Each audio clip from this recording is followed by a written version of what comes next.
Hello అండి అందరికీ welcome back to my channel. So ఈ టైం అయ్యేసరికి మన ఛానల్లో ఓటింగ్ అనాలిసిస్ వీడియో మ్యాండేటరీ కదా.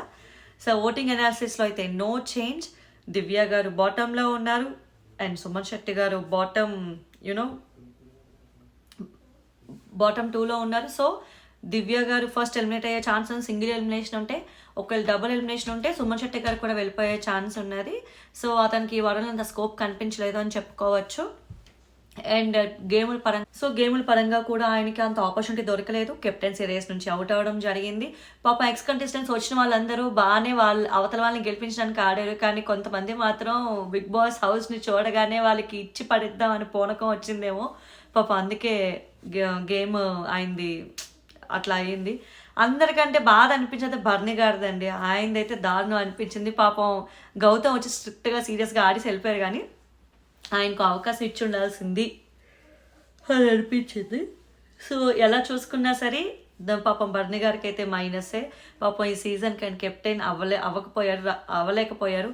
రాము గారిని కెప్టెన్ చేశారు, అట్లా వేరే వాళ్ళు కెప్టెన్ అవ్వడానికి హెల్ప్ అయ్యారు, కానీ పాప ఆయన కెప్టెన్సీ దగ్గరికి వచ్చేసరికి అవ్వలేదు. సో దీన్ని బట్టి తెలిసిందేంటి, ఫస్ట్ మన కెప్టెన్సీ మనం చూసుకున్నాకనే వేరే వాళ్ళకి సపోర్ట్ చేయాలి అనేది ఈ సీజన్ నుంచి ఖచ్చితంగా అందరూ తెలుసుకోవాల్సిన సత్యం అనమాట.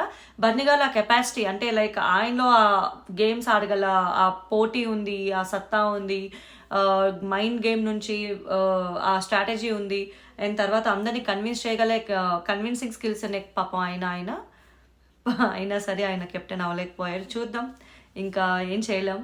పాపం ఆయన బాధపడినప్పుడు అయితే చాలా బాధ వేసింది. సో నేను ఇంతకుముందు వీడియోలో కూడా చెప్పాను, ఇప్పుడు చెప్తాను. సో టాప్ 5 మాట్లాడేసుకుందాం. Top 5, 1 Kalyan as usual, but any time it may flip అండి. ఆల్మోస్ట్ తనుజ గారి గ్రాఫ్కి కళ్యాణ్ గారి గ్రాఫ్కి జస్ట్ 0.5%, లైక్ 1% అలాంటి డిఫరెన్స్లోనే ఉంది. సెకండ్ తనుజ గారు, third Emmanuel, fourth Demon Pavan, fifth Bharani గారు ఉన్నారు, సిక్స్త్ సంజన గారు ఉన్నారు. సో ఇట్లా సంజన గారు 6th పొజిషన్లో ఉన్నారు, బట్ స్టిల్ డేంజర్ అని చెప్పచ్చు. ఎక్కడైనా ఒక 1%, 2% అట్లా డిఫరెన్స్ వచ్చినా సరే ఇట్లా తారుమారు అయ్యే ఛాన్సెస్ చాలానే ఉన్నాయి. చూద్దాం ఏం జరుగుతుందో. అండ్ ఇందులో ఏమంటారు, ఎక్కువ సాగదీసి స్ట్రెచ్ చేసి చెప్పడానికి అయితే ఏమీ లేదు. First thing, Demon Pavan top 5 అనేది కన్ఫర్మ్ అయిపోయింది. ఇంకా నుంచి ఆయన ప్లేస్ని ఎవరు కొట్టలేరు. కానీ Demon Pavan and Emmanuel places switch అయ్యే ఛాన్సెస్ హైగా కనిపిస్తున్నాయి. ఎందుకంటే డెమోన్ పవన్ లాస్ట్ వచ్చేసరికి ఫైర్ బీస్ట్ మోడ్ ఆన్ అన్నట్టు ఆయన అగ్రెసివ్గా వెళ్తున్నారు. అండ్ కళ్యాణ్ గారికి కూడా మైనస్ కొట్టే ఛాన్సెస్ హై ఉన్నాయి. ఎందుకంటే తనుజ గారి ఓటింగ్ బ్యాంక్ కూడా నార్మల్గా లేదు, బేభత్సంగా పడుతుంది, 1% డిఫరెన్సే. సో రేపటికల్లా ఏమైనా తారుమారు అయితే తనుజ గారు ఫస్ట్ ప్లేస్కి వచ్చే ఛాన్సెస్ చాలా ఎక్కువ ఉన్నాయి, 100% అది మాత్రం.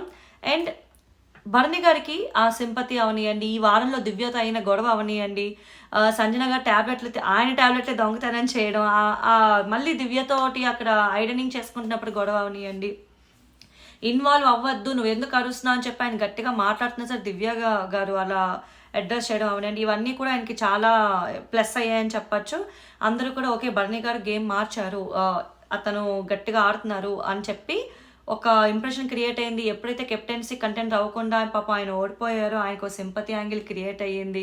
ఆయన ఆట స్టార్ట్ చేశారు, సంజన గారితో కూర్చొని డిస్కషన్ పెట్టారండి, అది హైలైట్ అంటే అనిపించింది. సో బర్నీ గారి గేమ్ అందుకు అప్ అయింది.